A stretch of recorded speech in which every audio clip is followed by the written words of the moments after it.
Indirect में जो कह रहे हैं कि पैसे पे भीड़ लाई जा रही है, इसका मतलब कि वो बिहार के आम जनमानस की तौहीन ही कर रहे हैं। आप बिहार के आम जनमानस को बिकाऊ समझते हैं। आप ऐसी बात बोल रहे हैं, आप सीधे कुठाराघात कर रहे हैं बिहार के आम जनमानस पे। जो भी भीड़ जा रही है प्रशांत किशोर जी का, आप ये बात कह रहे हैं कि वो पैसे पे भीड़ आ रही है, तो आप क्या समझते हैं कि बिहार का जो आम जनमानस वो बिकाऊ है? आप कुर्सी के लिए रोज इधर से इधर जा रहे हैं। आप बिहार के आम जनमानस को बिकाऊ बोल रहे हैं, वो पैसा लेकर के जनसुराज की भीड़ में जा रहे हैं। नमस्कार, मैं प्रिंस और आपने देखना शुरू कर दिया है फ्लैश टीवी। हमारे साथ जो शख्स बैठे हुए हैं, इनका नाम है रविरंजन सिंह, जो कि पहले आशा पार्टी में थे। और आशा पार्टी आपको बता दें कि कुछ दिन पहले जो कि आरसीपी सिंह के नेतृत्व में चल रही थी, वो आरसीपी सिंह ने जनसुराज के साथ मर्ज करके और जनसुराज में पूरी तरह से आ गए हैं। यहाँ आशा पार्टी का कोई नाम नहीं है इसमें। उनके जितने भी कार्यकर्ता हैं, जितने भी लोग हैं, सब जनसुराज में आ गए हैं, क्योंकि जनसुराज की विचारधारा उन्हें अच्छी लगती थी और दोनों वही काम करते थे। इन्होंने सोचा कि क्यों ना हम बिहार को बदलने में अपना भी भूमिका दें। तो हमारे साथ रविरंजन जी हैं बात करने के लिए, इनसे जानते हैं। सर, स्वागत है हमारे चैनल पे। चलिए, बहुत बहुत धन्यवाद। पहले आपके चैनल के जितने भी दर्शक हैं, उन सभी लोगों को मेरी तरफ से, जनसुराज की तरफ से प्रणाम, नमस्कार, अदा। कैसे हैं सर? जी बढ़िया, मस्त है जी, पहले से अच्छा, बहुत अच्छा, बहुत अच्छा। चुनाव का माहौल है, गर्मा गर्मी है, कोई पसीने वसीने तो नहीं आ रहे हैं? नहीं, पसीना का क्या सवाल है। हम लोग जब बिहार में सत्ता परिवर्तन और व्यवस्था परिवर्तन की बात को लेकर के चले हैं, तो उस जज्बे के साथ चले हैं।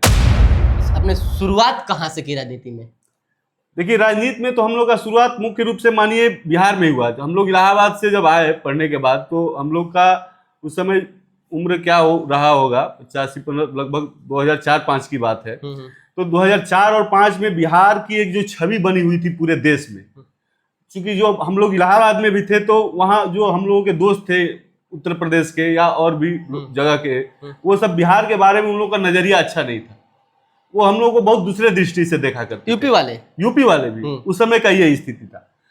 बिहार जंगल राज के नाम से मशहूर था, अपराध और क्राइम और नरसंहार के नाम से मशहूर था। उस समय लालू जी की सरकार थी। तो हम लोग जब यहाँ आए, तो यहाँ आने के बाद जो स्थितियां बन रही थी, नीतीश जी एक प्रयास कर रहे थे लालू जी के खिलाफ, जंगल राज और अपराध और नरसंहार के खिलाफ, कि बिहार में जब हम आएंगे सत्ता में, तो क्राइम, करप्शन और कम्युनिज्म के खिलाफ एक अच्छी सरकार लेकर के आएंगे, जिसमें आम जनों का भागीदारी होगा। आम जनों के लिए हम एक सौहार्दपूर्ण वातावरण उपलब्ध कराएंगे। तो हम लोगों को लगा कि चलिए, एक अच्छा आदमी कोई अच्छा प्रयास कर रहा है, तो हम लोग तो उस लेवल के नहीं है, तो कम से कम उस आदमी के ताकत को हम लोग मजबूत कर सकते हैं।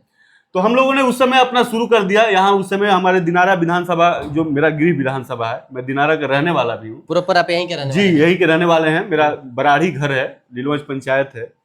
तो रामधनी सिंह उस समय यहाँ के एमएलए हुआ करते थे जनता दल यू से, तो उनके संपर्क में हम पहली बार आए और रामधनी सिंह से जुड़ करके हमने जनता दल को यहाँ मजबूत करने के लिए, फिर जिला की राजनीति में हमने लंबे समय तक जिला प्रवक्ता के रूप में काम किया, जेडीयू के जिला प्रवक्ता के रूप में। इसके बाद फिर हम विधानसभा प्रभारी भी रहे, प्रधान महासचिव रहे, कई विधानसभा में हम प्रभारी रहे। तो जो स्थितियां बनी जैसे जैसे, तो हम लोगों ने नीतीश जी के लिए, जो पहले तो हम बता रहे थे कि नीतीश जी के लिए जो हम लोगों ने काम किया बिहार में एक अच्छी सरकार के लिए, कि एक अच्छी बिहार में सरकार बने और बिहार की छवि जो देश में जो बनी हुई, उस छवि को तोड़ा जाए।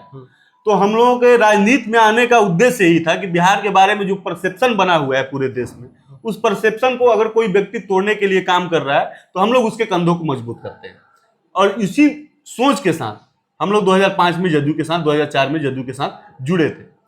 लेकिन कालांतर में जो परिस्थितियां बनी बिहार में, नीतीश जी 2005 से 10 का कार्यकाल तो बहुत बढ़िया हुआ, लेकिन 2010 के बाद जो भटकाव हो गया राजनीति में, वो मूल मुद्दा, जिस मुद्दे को लेकर के वो बिहार की राजनीति में आए थे, जिस मुद्दे के चलते बिहार की जनता ने विश्वास जताया था, उस मुद्दे से जनता दल यू का भटकाव हो गया। और फिर हम लोगों को ये सोचना पड़ा कि अब हम लोग जैसे लोग क्या करें। बाद में फिर प्रशांत किशोर जी भी जुड़े जदयू के साथ। एक मिनट, हम आपकी बातों को थोड़ा सा रुकेंगे जी। 5 साल की बात बोले आप जी। 2010 के बाद यहाँ लगभग 14 साल हो गए जी। तो 14 साल तक फिर आपने क्या किया? प्रशांत किशोर जी तो अभी 2-3 साल पहले है। हम तो तब जदयू के साथ ही थे, चूंकि हमको और तो कोई ऑप्शन। आपने बताया कि जदयू जिस मुद्दे के लिए आया था उस जी। मुद्दे से भटक गया, जी। तो फिर उसके साथ में खड़ा होने का वजह फिर क्या थी? मजबूरी था ना कि कोई ऑप्शन नहीं था। कोई ऑप्शन विकल्प के तौर पर दिखाई नहीं दे रहा था कि जो आदमी और कोई प्रयास करे। ठीक है, जब नीतीश जी प्रयास कर रहे थे लालू जी के खिलाफ में, तो हम लोग को लग रहा था कि चलिए, लेकिन अब इस समय तो विकल्पहीनता की स्थिति हो गई। नीतीश जी इस 2 टर्म में किए क्या, 5 साल फिर गए, 2015 में चले गए लालू जी के साथ, उसी जंगल राज से हाथ मिला लिए, जिस जंगल राज के खिलाफ वो आए थे सत्ता में, वहां चले गए। फिर वहां से अभी कुछ दिन हम लोग सोच ही रहे हैं कि हम लोग क्या करें भाई। हम लोग जो उसके खिलाफ आए थे, तो हम लोग जैसे कार्यकर्ता क्या करें भाई, तो जैसे सोच रहे हैं तब तक फिर आ गए वो बीजेपी के साथ। तो ये बीच में तो ये 3-4 बार इधर से उधर, इधर से उधर, तो हम लोग तो पेंडुलम की तरह नीतीश जी के साथ हम लोग भी इधर, इधर से उधर, उधर से इधर घूम रहे हैं। कहीं ना कहीं मजबूरी में अब तक बिल्कुल कार्यकर्ता मजबूरी में था। वो तो अपना कुर्सी बचाने के लिए अभी तक का जो राजनीति, बिहार के लोगों के लिए राजनीति जो उनका था, वो 2010 तक का ही था। हमने अभी आपसे सुना, अभी तक तो हमने ये जाना था कि बिहार की जनता मजबूरी में है जी, लेकिन वहां देख रहे हैं कि जेडीयू के कार्यकर्ता भी मजबूरी में थे।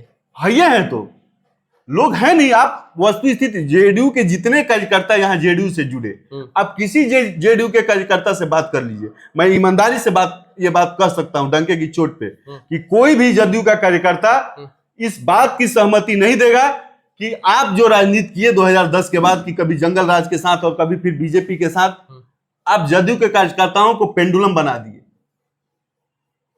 तो कोई वहां मन और दिल से नहीं है। अब चूंकि पार्टी एक सत्ता में है, सरकार में है, कुछ लोगों को लग रहा है कि चलिए जो भी है तो है, लेकिन अंतरात्मा की आवाज किसी की वो नहीं है। और चूंकि नीतीश जी की हालत तो अभी जो है वो सब जग जाहिर है कि नीतीश जी की अब मानसिक स्थिति ठीक नहीं है। ये हम लोगों के कार्यकर्ता, चूंकि जदयू से हम लोगों के कार्यकर्ताओं का जुड़ाव है। जनता उन्हें कैसे कुर्सी पे बैठा के रखी है इतने दिन से? जनता कहाँ कुर्सी पे बैठा के रखी है? फिर कैसे बैठे हुए? आप देखिए ना कि उनको तो जनता नकार दी 2020 के ही विधानसभा के चुनाव में। 2020 के विधानसभा के चुनाव में 43 सीटें मात्र आई। अब 43 सीटों पर 243 का विधानसभा आपका बिहार, और 243 विधानसभा में 43 विधायक वाला बना हुआ है मुख्यमंत्री। आप बोलिए कि जनता के समर्थन से है कि जोड़ तोड़ करके कभी दे। इसमें तो सबसे ये अभी लालू जी के साथ गए तेजस्वी के सपोर्ट से मुख्यमंत्री, चूंकि उनको भी सत्ता में रहना मजबूरी है, संघर्ष तो कोई करना नहीं चाहता है, सबको सत्ता में रहना चाहता है। तो लालू जी, और इधर अब मोदी जी को लग रहा है कि अब नीतीश जी मेरे साथ आ जाएंगे, तो नीतीश जी के कंधे पर सवार होकर के हम सत्ता में 12 सांसद यहां से जीत करके गए ना जी। 24 सांसद बिहार 40 सांसद देता है, तो आप तो जिता लिए। वहां आपकी मेजॉरिटी है नहीं, दिल्ली में मोदी जी की मेजॉरिटी नहीं है पूर्ण रूप से। यहां अपना अलायंस करके कुछ सांसद जीत गए, तो इनको तो है कि चलिए किसी तरह नीतीश जी को पकड़े रहना है कि दिल्ली की सरकार हमारी सुरक्षित रहे। मोदी जी को मतलब तो है नहीं बिहार की जनता भाड़ में जाए। मोदी जी जब आ रहे हैं बिहार, तो आप देखिए ना, मोदी जी बिहार आ रहे हैं तो बात कर रहे हैं कि हम यहाँ ट्रेन देंगे मजदूर जाने के लिए, और जब गुजरात में जा रहे हैं तो भाषण दे रहे हैं कि यहाँ फैक्ट्री लगाएंगे। यहाँ 5 किलो अनाज बांट रहे हैं, गुजरात में फैक्ट्री लगा रहे हैं। वहां 24 सांसद, यहाँ 40 सांसद। आप दिनारा विधानसभा से आते हैं जी। दिनारा विधानसभा, क्या आप चुनाव लड़ना चाहते हैं? हाँ बिल्कुल, हम चुनाव लड़ना चाहते हैं। अगर जन सुराज पार्टी हमको यहाँ से उम्मीदवार बनाती है तो हम चुनाव लड़ेंगे, मजबूती से लड़ेंगे, और डंके की चोट पे हम आपको बता देते हैं कि दिनारा से हम रिजल्ट देंगे।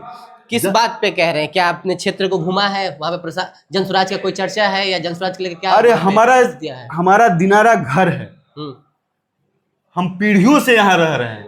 आपको बता दें कि दिनारा की स्थिति जो है, विगत चुनाव से हम तो देख रहे हैं ना कि 2005 से ही आप ले लीजिए ना, 2005 से भी पहले यहाँ रामधनी बाबू भी जब एमएलए थे, तो देखिए आपको बता दें, रामधनी बाबू एमएलए थे, 3 टर्म यहाँ से एमएलए थे। लेकिन जब बिहार में सत्ता बदली तो उन्होंने चुन लिया करगहर। परिसीमन में जब करगहर बदला तो करगहर चले गए वहां, यहाँ से वो, जहां से वो 3 बार एमएलए रहे। जब बिहार में सरकार बनी तो यहाँ से चले गए करगहर। दिनारा फिर वंचित रह गया। दिनारा के लिए तो नई सरकार में कोई नया काम नहीं हुआ। फिर उसके बाद मान लीजिए जदयू के ही यहाँ से जय कुमार सिंह जीते, तो क्षेत्र के नाम पे वो तो उनका घर है जिला के उस छोर पे। इसी बात पे हम आते हैं, क्योंकि अभी तक दिनारा में हमने देखा है जो भी है बाहरी हैं, सब बाहरी हैं। और स्थिति है कि दिनारा के विधायक से मुलाकात करने के लिए यहाँ के आम जनता को उनसे कई गो बड़े बड़े नेता से मिल करके तब वहां तक पहुंचना है। कम से कम दिनारा का स्थायी विधायक होगा भाई, तो कम से कम आम जनता उसके घर तक तो पहुंचेगी। विधायक मान लीजिए रहेगा दिल्ली में, आप उसके भाई से मिलिएगा, आप उसके पत्नी से मिल लीजिएगा, आप उसके पिताजी से मिल लीजिए, किसी के माध्यम से उसके ऊपर उसके पास तक आपकी बात तो पहुंचेगी। लेकिन यहां जब विधायक ही स्थानीय नहीं है तो आप अब खोजते रहिए, उनको जब जरूरत होगा तो वो आपको खोज लेंगे, वो आ जाएंगे आपके पास, लेकिन आपको जब जरूरत होगी तो आप नहीं खोज सकते हैं। जनसुराज किस जाति का वोट बैंक है? जनसुराज तो सभी जाति का वोट बैंक है। जनसुराज सबकी बात कर रहा है। ये देखिए, जनसुराज सबका साथ, सही लोग, सही सोच, सामूहिक प्रयास। ये कोई व्यक्ति विशेष, जाति विशेष, धर्म विशेष, संप्रदाय विशेष की पार्टी नहीं है। ये बिहार के आम जनमानस की आवाज है जनसुराज, और उस आवाज के सूत्रधार हैं प्रशांत किशोर। प्रशांत किशोर जी ने बिहार के लोगों की आत्मा को समझा है, उनको ईश्वर ने भेजा है। उन्होंने समझा है कि लोगों की आत्मा में क्या चल रहा है, और उस नब्ज को पकड़े हैं। और तब गांव गांव में इतना दिन से घूम रहे हैं, और घूम करके लोगों से जो फीडबैक मिला, जो जहां जा रहे हैं, देखिए ना अपार भीड़ हो रहा है। कहीं पैसों पर तो भीड़ नहीं लाया जा रहा है। पैसे पर भीड़, पैसे पर भीड़ का कहां सवाल है जी। यहाँ क्रांति, हम बोल रहे हैं ना कि 1977 से बड़ी क्रांति होने जा रही है। ये जो लोग कह रहे हैं ना, उनके नीचे से जमीन खिसक गई है कि बोल रहे हैं कि पैसे पे भीड़ लाई जा रही है। इसका मतलब वो लोग भी देखिए इनडायरेक्ट में जो कह रहे हैं कि पैसे पे भीड़ लाई जा रही है, इसका मतलब कि वो बिहार के आम जनमानस की तौहीन ही कर रहे हैं। आप बिहार के आम जनमानस को बिकाऊ समझते हैं, आप ऐसी बात बोल रहे हैं, आप सीधे कुठाराघात कर रहे हैं बिहार के आम जनमानस पे। जो भी भीड़ जा रही है प्रशांत किशोर जी का, आप ये बात कह रहे हैं कि वो पैसे पे भीड़ आ रही है, तो आप क्या समझते हैं कि बिहार का जो आम जनमानस है वो बिकाऊ है? आप कुर्सी के लिए रोज इधर से उधर, उधर से इधर जा रहे हैं, आप बिहार के आम जनमानस को बिकाऊ बोल रहे हैं कि वो पैसा लेकर के जनसुराज की भीड़ में जा रहा है। ये आपका भ्रम है। आप जो लोगों को समझाने की कोशिश कर रहे हैं, देखिए जनता समझ रही है। जनसुराज का मुद्दा जो है वो जनता के दिल में बस रहा है। जनता के दिल में ये जो सबसे बड़ा मुद्दा है, भ्रष्टाचार, बेरोजगारी और पलायन, शिक्षा और स्वास्थ्य। बिहार में 20 साल की सरकार हो गई नीतीश जी की, इस मुद्दे पर कोई काम नहीं हुआ है, ऐसा कोई काम नहीं हुआ है। और वो भीड़ पैसे पे नहीं जा रही है, ये आने वाले विधानसभा के चुनाव में पता चल जाएगा। जब वो भीड़ जब ईवीएम में अपना वोट गिराएगी ना, तो सबको पता चल जाएगा कि वो भीड़ पैसे पर थी और कि वो स्वस्फूर्त भीड़ थी। जबरदस्त आक्रोश है नीचे, अंडर करंट चल रहा है, अंडर करंट। इस बार बिहार बदलाव हो पाएगा? बिहार बदलाव होगा, बिल्कुल।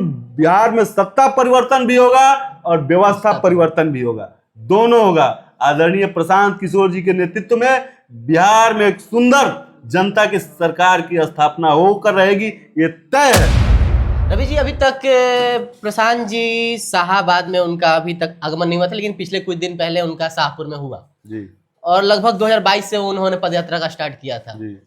नहीं लगता है कि काफी देर हो चुका है, अभी तक वो अपने जिले नहीं आए? नहीं, देखिए अपना घर तो अपना घर होता है जी। क्या उन्हें पूर्ण विश्वास है क्या कि मेरे घर के लोग हैं? हम अरे घर तो घर होता है ना। पहले तो हमको पूरे बिहार को देखना। आप बताइए ना, अगर पहले घर से शुरुआत करते तो आप ही कहते ना कि आप तो घर से शुरुआत किए हैं जी पहले। तो प्रशांत किशोर जी का सोच कितना व्यापक है और बड़ा है, इस बात को समझिए कि उन्होंने जब पूरे बिहार को घूम लिया तब घर आ रहे हैं। कब और तब घर आ रहे हैं। और घर के जो लोग हैं ना, रोहतास के लोग बहुत उत्साह से उनका इंतजार कर रहे हैं। कब आ रहे हैं? वो 22 तारीख को इसी महीने 22/6 जी, करगहर में उनका है Jagjivan Ram stadium high school के फील्ड में सभा है। बिहार बदलाव यात्रा के तहत जो सभा है उसकी सभा है, और वो आ रहे हैं। और क्या तैयारियां हैं आपके तरफ से, आप लोगों की तरफ से इस बार? क्योंकि वो रोहतास के हैं और हर जिले घूम चुके हैं, अपने गृह जिला आ रहे हैं, तो कुछ तो भव्य तैयारी होना चाहिए। देखिए हम लोग तो घूम रहे हैं, गांव में जा रहे हैं लोगों के बीच, ये बताने के लिए कि भाई प्रशांत किशोर जी आ रहे हैं। लोगों का क्या रिएक्शन? तो गांव में एक अलग टाइप का उत्साह है। गांव के लोग जो हैं वो एकदम उत्साहित हैं कि भाई हमारे जिले का कोई आदमी, वैसी शख्सियत जो देश की राजनीति में अपना योगदान दिया है, कई सरकारों को बनाने में अपना योगदान दिया है, और बिहार में व्यवस्था परिवर्तन और सत्ता परिवर्तन के लिए 3 साल से जाड़ा, गर्मी और बरसात में पैदल पैदल गांव गांव घूम रहा है। वो आदमी जब आ रहा है अपने जिला में, तो हम किस ढंग से उस व्यक्ति का स्वागत करेंगे। तो बिहार, रोहतास जिले की टोटल जो है जनता, आपको बता दें, एकदम तैयार है स्वागत करने के लिए, और अभूतपूर्व स्वागत होगा। रिकॉर्ड टूट पाएगा क्योंकि उनका यह गृह जिला है, और हमने देखा है कि जहां भी जाते हैं वहां तमाम भीड़ रहती है, लोगों का जनसैलाब रहता है। क्या उस रिकॉर्ड को तोड़ पाएगी रोहतास जिला? बिल्कुल टूटेगा।